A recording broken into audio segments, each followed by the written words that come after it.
E já estamos de volta ao Vivo em Cores, Outubro Rosa. E hoje, com muito carinho, nós estamos entrando na sua casa trazendo um tema muito importante, muito atual e que a gente precisa de informação.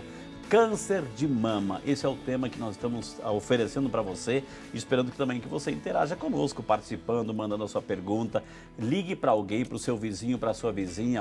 Tem dúvida? Alguma vizinha que precisa ouvir o tema? Enfim, a família precisa entender? Claro que sim, vai ligando. Nós estamos recebendo hoje carinhosamente o Dr. Renato Torresan, mastologista e ginecologista, com um monte de títulos aí acadêmicos, assim. Então, carinhosamente está aqui hoje, encontrou um tempinho na sua agenda para entrar na sua casa aí para esclarecer tudo sobre câncer de mama. Doutor, a gente foi às ruas, né? A gente foi ver também, ouvir, né, as dúvidas, os questionamentos que o santo povo de Deus tem. Aqui o povo tem voz, o povo tem vez, o povo pergunta.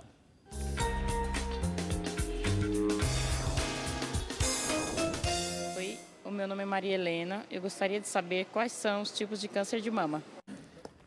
Muito bem, dona Maria Helena. Então, doutor Renato, Vamos lá, quais Maria são Helena, os tipos? Os tipos de câncer de mama, né? Quer dizer, existem vários tipos de câncer de mama, né? O que antigamente chamavam apenas de câncer de mama, com o passar do tempo, com os estudos, né, hoje se conhece muito mais, né? Isso é muito bom, porque se trata melhor. Se conhecendo melhor, se trata melhor.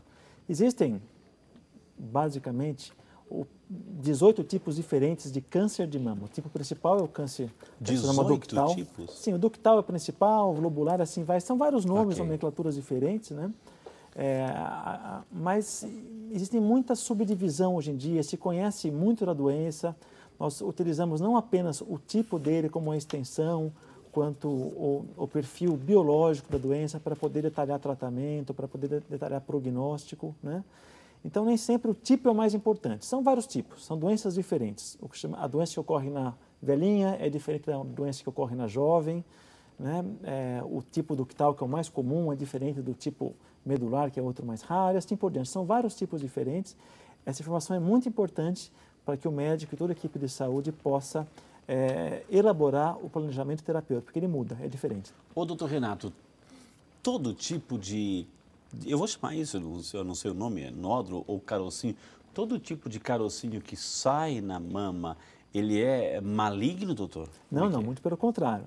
A minoria dos nódulos ou caroços, né, são malignos. A minoria. Ufa. A grande parte são lesões benignas, né? Depende muito da faixa etária que aquela pessoa se encontra. É lógico, quando aparece um nódulo em uma senhora de 80 anos de idade, 70 anos de idade, eu tenho que mais pensar em câncer mesmo, né? Diferente de quando aparece numa menina de 20, onde os nódulos benignos são mais frequentes. Tem idade para aparecer ou não, esses nódulos? Não? Dependendo da doença. Alguns nódulos benignos, a maior parte deles de mulheres mais jovens. Os tumores, a idade média de acometimento é 56 anos a 60 anos. Então, tumores, nódulos que aparecem depois dessa idade, a chance em ser câncer acaba sendo muito maior do que quando ocorre nas jovens. Ô, doutora, a Marinéia Fagundes Rosa, obrigado, dona Marinéia, que Deus abençoe. Até o seu sobrenome combina com um mês, viu? Outubro Rosa, viu, dona Marinéia? Itamarandiba, lá em Minas Gerais, Deus abençoe. Doutora, ela disse assim, sente muitas dores no seio esquerdo e tem caroços. Gostaria de saber o que significa calcificação de aspecto benigno e o que deve ser feito, pergunta nossa amiga Marinéia, doutor. Ok. As calcificações, isso é importante comentar porque é um achado muito comum. A mamografia que identifica essas calcificações, é a mamografia. E elas podem significar uma série de coisas diferentes, né? Alguns nódulos benignos podem com o tempo se calcificar. Cistos, que são lesões puramente benignas, elas podem se calcificar com o decorrer do tempo, né? Elas podem aparecer depois de cirurgias mamárias, depois de traumatismos, mas algumas vezes o câncer de mama, numa fase muito inicial, pode se manifestar com calcificações, mesmo antes de se transformar num nódulo. Então é importante que o especialista, que o médico avalie as calcificações. Tem algumas que, olhando a mamografia, nós sabemos dizer, olha, isso aqui são calcificações secundárias a lesões benignas. Outras, a malignas, e outras são intermediárias, né? São suspeitas. Nos casos de suspeitas, a biópsia é imprescindível. Então, calcificações são depósitos de cálcio que acontecem nos ductos, em algumas regiões das mamas, e que podem significar várias coisas diferentes. É importante a avaliação, então, para separar. São suspeitas ou não, são benignas, né? É possível inferir isso. E aí se direcionar a tratamento, a biópsia e etc. Ô, doutor Renato, Quando tem o carocinho, etc., é fácil porque a mulher vai apalpar e ela tem que fazer isso na hora do banho, etc., né? Tem que se tocar, na verdade, né? Se tocar e se tocar também, né? Agora, é só assim, doutor? Ou tem um outro sintoma? Por exemplo, começa a doer a cabeça, doer a região, não tem carocinho, mas assim está doendo a axila ou está sangrando, doutor? Assim, quais são os outros sintomas? Seguinte, olha só. Num cenário ideal, o bom seria que toda mulher tivesse diagnóstico de câncer de mama sem nenhum sintoma. Ou seja, lesões muito, muito pequenininhas, diagnosticadas apenas com os exames de imagem. Esse seria o ideal. Chances de cura muito grande. Agora, quando ela sente alguma coisa, o principal sintoma é nódulo. De todos eles, nódulo. Ela sente um carocinho, um nódulo. Geralmente é um nódulo que ele não dói, geralmente não dói. Ele pode endurecido. migrar? Não. É um nódulo, fica naquele local, ele é endurecido, não dói, pode estar um pouco aderido, dificuldade de mobilização. Mas alguns outros sintomas também são importantes. A palpação não é muito fácil. Aquela mulher que tem mama grande, às vezes está naquela fase, ela está menstruando, então tem aquelas oscilações hormonais, a mama fica mais dolorida, depois diminui. Às vezes é difícil a palpação, né? Mas nódulo é o sintoma mais frequente. Depois alguns sinais podem nos dar dica que pode ser uma coisa mais séria. Por exemplo, sangramento, saída de secreção pelo mamilo, alguns nódulos que são gânglios linfáticos ou ínguas ou linfonodos na região da axila, nessa região aqui de cima da clavícula, pode significar já um câncer que está lá no meio da mama, às vezes escondidinho por mama ser grande, etc., né? Mas já com alguma disseminação. Sintomas além da mama, geralmente doença avançada, chamamos de metástase, quando a doença está nos ossos, está no pulmão, está em fígado, sistema nervoso central, mas aí é um quadro. É muito raro uma doença pequenininha na mama que ela não percebeu já com metástase. Geralmente, quando a paciente tem metástase, tem uma doença relativamente grande na mama. Geralmente assim, né? Então, o sintoma mais comum é nódulo. Agora, todo nódulo, a minoria é maligno. A minoria é maligno. A grande parte é natural do próprio processo da transformação, etc. Tumores benignos, mas não pode etc. negligenciar, né, doutor? Sim, porque este é o momento para se ter o diagnóstico, né? Quer dizer, o diagnóstico correto num nódulo que está crescendo, que ele está pequenininho ainda, faz toda a diferença no tratamento. O senhor falou assim, algumas mulheres têm a mama grande, mas aquelas assim que naturalmente são grandes. E aquelas que fazem grande, ou seja, silicone, etc., e colocam isso, né?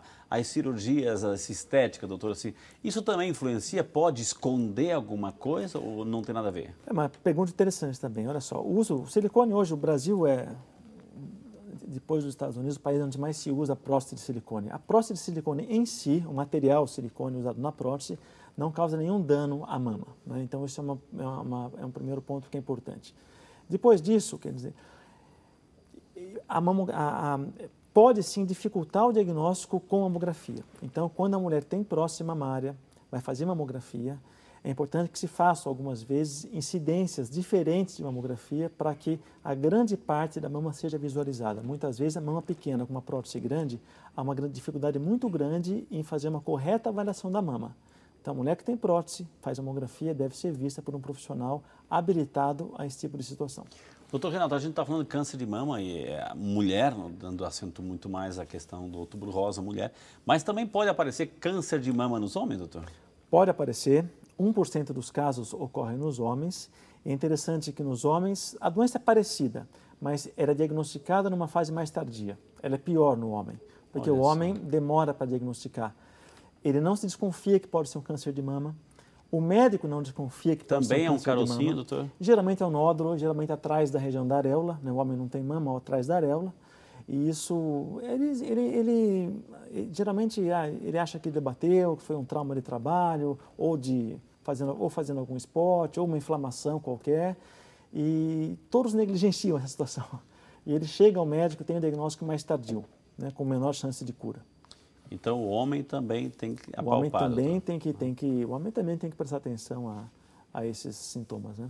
Olha que interessante. Então, tá vendo como o programa é para a família inteira? É câncer de mama só para mulher. Que nada, gente. Cuidado, hein? Cuidado, quando aparece no homem pode ser tarde demais. Então, prevenção também, o toque, etc. Qualquer carocinho aí também vai buscar ajuda. Nesse caso, um urologista, doutor. Não. O mastologista também? O mastologista ou qualquer...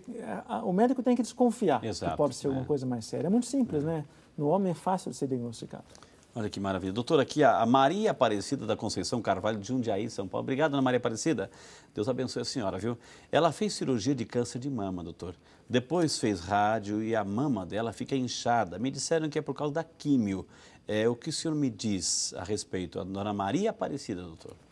Falando um pouquinho em tratamento, o tratamento do câncer de mama, ele é baseado em 5 etapas. Nem todas as mulheres precisam ser submetidas a essas 5 etapas, mas existe a cirurgia, pode ser uma cirurgia maior ou menor, existe a radioterapia, que tem suas indicações, isso é tratamento local, cirurgia e radioterapia. Tratamento sistêmico, que é aquele que trata uma possível disseminação, ou a disseminação quando existe, mesmo comprovada, ele é feito através da quimioterapia, que existem aí inúmeros tipos diferentes de quimioterapia, da hormonioterapia e da terapia-alvo, que são drogas que ou imunoterapia. Né? Se ela tem um sintoma local ali na mama, ele deve ser secundário à cirurgia ou à radioterapia. Né? A radioterapia é um tratamento que ele é agressivo, ele pode causar edema, pode causar inchaço na mama, isso pode perdurar por muitos meses após a cirurgia. Isso deve ser secundário ou à cirurgia ou então à radioterapia, mas não à quimio. A quimio é tratamento sistêmico. Vamos lá agora para o Agreste Pernambucano. Quem representa aí a cidade é a nossa amiga Alice Barbosa. Deus te abençoe, Alice. Obrigado. Aqui está elogiando o programa, está dizendo que a mãe não perde o programa, estava com saudade, acha o Frei muito bonito. Obrigado de coração, Deus abençoe aí. O doutor também não fica para trás, dizendo ela aqui, olha que maravilha. Olha lá, minha mãezinha tem 45 anos, doutor, e sente dores nos mamilos e as dores são mais frequentes no período menstrual. E gostaria de saber se pode ser algum problema, né? Tá maravilhoso o programa, estamos aprendendo muito. Então, é a Alice Barbosa perguntando sobre a mãezinha de 45 anos, doutor. Olha só, Alice, geralmente isso não se configura nenhuma doença, né? Esse quadro que você relatou, que ocorre com a sua mãe, ele tem muito a ver com os ciclos menstruais, né? Com os estímulos hormonais, que eles são diferentes, dependendo de da fase do mês, estimulam a mama, na fase em que a mulher, depois que ela ovulou, e antes de menstruar, tem ação de outro hormônio chamado progesterona, inicialmente o estrogênio, né? E eles causam essas alterações cíclicas na mama, com dor na mama, formação daqueles nódulos que aparecem e desaparecem depois, com inchaço, dor nos mamilos, né? Isso não se configura doença, né? Pode ser tratado, se os sintomas forem muito importantes, né? Existem alguns medicamentos que podem melhorar, mas geralmente não se configura doença. Muito bem, quantas coisas estamos aprendendo hoje aqui.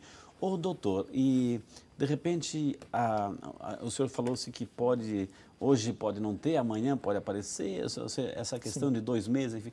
E a mamãe que está amamentando, doutor, assim, amamentando, ela pode, através do leite, mandar para o neném células cancerígenas através do leite ou isso não existe? Não, a amamentação, o câncer na mulher jovem é uma situação bastante peculiar, sorte que é rara, né? Porque geralmente é muito grave. E quando o câncer aparece na mulher que está nesse período entre gravidez e amamentação, o diagnóstico é muito difícil. Ninguém pensa no câncer nessa situação. A mulher está pensando numa gravidez, num filho, numa amamentação, ninguém está pensando em câncer, né? Mais ou menos mais ou menos 2% dos casos ocorrem abaixo dos 25 anos de idade, um número muito pequeno de casos de câncer de mama. E quando ocorre nessas pessoas, o diagnóstico também é tardio. A mulher não pensa em câncer, o médico não pensa em câncer, né? E geralmente aparece o nódulo. Agora, o fato de ela estar amamentando quando apareceu a doença não tem nenhum problema. Isso não tem nenhum problema. Nós preconizamos que a mulher deixe de amamentar quando ela está fazendo algum tratamento, por exemplo, uma quimioterapia, para que esses medicamentos não passem ao nenê, né? Mas o fato de ela estar amamentando, tendo um câncer, sem conhecimento, isso não vai causar nenhum problema ao nenê.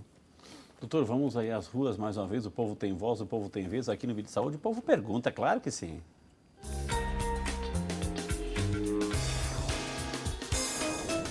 Olá, meu nome é Vanderlice. Eu gostaria de saber quais são os hábitos que eu tenho que ter para diminuir a chance de ter câncer de mama. Aí, doutor, hábitos seria mais assim um aspecto estilo de Sim, vida, prevenção, não, acho né? que é uma boa pergunta, excelente pergunta. Veja só, o câncer de mama é uma doença, na grande parte dos casos, hormônio dependente, ou seja, hormônios que a mulher produz, não são causa, mas podem estimular o desenvolvimento da doença. Então, situações onde há um aumento do tempo de estímulo hormonal no decorrer da vida estão associadas a aumento do risco de câncer de mama. Então, por exemplo, aquela mulher que começa a menstruar muito cedo na vida dela e deixa de menstruar muito tardiamente, ela teve muitos anos da vida dela com estimulação hormonal, isso aumenta um pouco o risco. Aquela mulher que nunca engravidou, que nunca amamentou, também tem um risco um pouco aumentado, porque quando ela está grávida, quando ela está aumentando hormônios da placenta, ou a prolactina, que é o hormônio que produz o leite, né, inibe o ovário, e ela não está produzindo estrogênio. Quando ela deixa de menstruar e faz uma reposição hormonal, prolonga por mais tempo de estimulação, isso pode também aumentar risco para câncer de mama. É um risco pequeno, mas aumenta. Agora, hábito de vida, veja só, o câncer de mama é uma doença multifatorial. Alguns tumores, por exemplo, o câncer de pulmão, tem uma relação muito direta entre o cigarro e o câncer de pulmão. O câncer de colo de útero, uma relação muito direta entre a infecção de HPV pelo HPV e o câncer de colo de útero. Mama não, é multifatorial. Os maiores fatores de risco são história familiar e idade. Aqueles casos também genéticos, hereditários, onde a incidência naquela família é muito, muito grande. Mas de hábito de vida, veja só, alcoolismo está associado a aumento de câncer de mama. A obesidade após a menopausa está associado a aumento de câncer de mama, geralmente após a menopausa, da mulher mais velha, né? E alguns trabalhos mostram um impacto pequeno, mas se você colocar todos esses impactos pequenos juntos, acaba tendo um resultado bom, né? Quer dizer, atividade física, uma dieta rica em fibras, com pouca gordura, isso ajuda pouco, mas ajuda, né? Ajuda muito em questão de saúde cardiovascular, que é a principal morte no país hoje, é secundária doença cardiovascular, né? Mas principalmente não ao alcoolismo e não estar em sobrepeso após a menopausa. Olha que maravilha, gente. Quantas informações. Isso foi só o segundo bloco. Imagino que vem pela frente ainda. Quer saber isso muito mais? Aliás, eu não fiz a sua pergunta. Por que você não escreveu ainda? Mande pra gente. Vou chamar um intervalo na sequência. Temos muito mais informações para você nesse seu programa Vida e Saúde, que volta já correndo só para você, viu?